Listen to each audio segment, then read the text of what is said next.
Hello and welcome to another beer review with the Beer Man.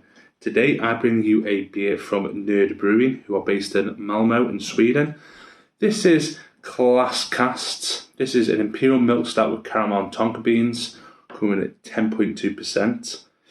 I presume people who drink like the big stouts and stuff will have heard of Nerdbrewing. They've seriously been massively impressive since they've been available, and each year they seem to get better and better. Yeah, I'm a big fan of Nerdbrewing. They're really good stuff. I just wish they were about when I actually went Malmo. I think they opened up not long after I went, which is a bit disappointing. This sounds great, imperial milk stout with caramel and tonka beans.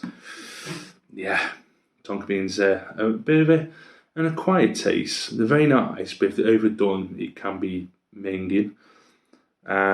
But yeah, let's have a little look at the beer, eh? I mean, this was thick in sediment, right at the bottom. It was like fudge, and it glooped into the glass. That's a good sign with stouts for me, is when it gloops in. But yeah, that is jet black. That is jet black and nice. There isn't much of a head, but the bit you do get is quite dark brown. It looks really, really pleasant. It looks a cracking stout to me. Let's go to smell. I can smell it from here, to be honest with you, especially the tonka. But let's go to sniff, eh?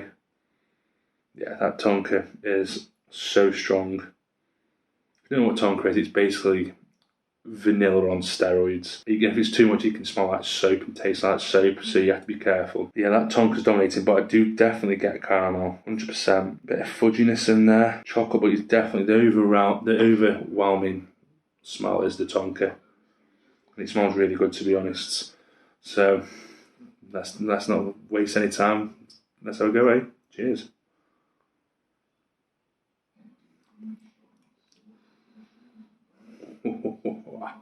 That's good. Wow, that's flavoursome. Tonka's spot on. Well done, nerd. You haven't ruined a beer. That tonka is very strong. But right now, I'm getting like a strong, quite coffee-ness to this. Super dark chocolate. Not too much, but it's a tickle, but it's quite intense. The caramel is definitely there. There's sweetness. If you've been milk stout, it's got to have that sweetness. It does have this. The caramel's there, but it's just floating around, dancing around. It's that tonka. That tonka is really at the forefront, but it's not too much. It leaves a really pleasant aftertaste. Yeah, but it's just really strong with that traditional roastiness. That the base beer is very, very good in this.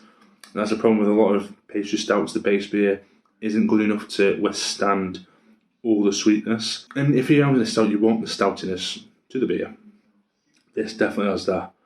That's really intense with the base. And it allows the other flavours to sing, really. It's thick enough. It isn't chewy. Considering how thick it was in the bottom of the bottle, I was thinking it might be a little bit more than that.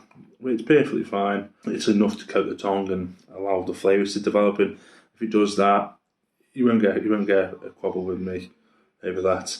It's a very nice stout. It's not the best I've had from Nerd, I'll be completely honest with you, but it's a very good stout. Very good stout. Down by rating, I think.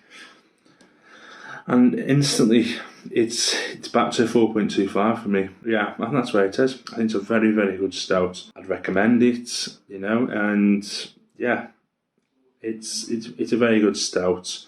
It just isn't hitting their usual standards for me. This seems a bit lacking for a Nerdbrewing stout, but it is still very, very good. They are high levels. Their peak is very extremely high levels. So there's no issue with that. It's just a very good stout, very enjoyable, tasty, full of flavour. It just isn't wow, really. But it is very, very good. So yeah, it's a 4.25 from me. You will see more Nerd stouts coming soon. I've got a few upstairs. And then I will catch you on the next one. Adios. Cheers.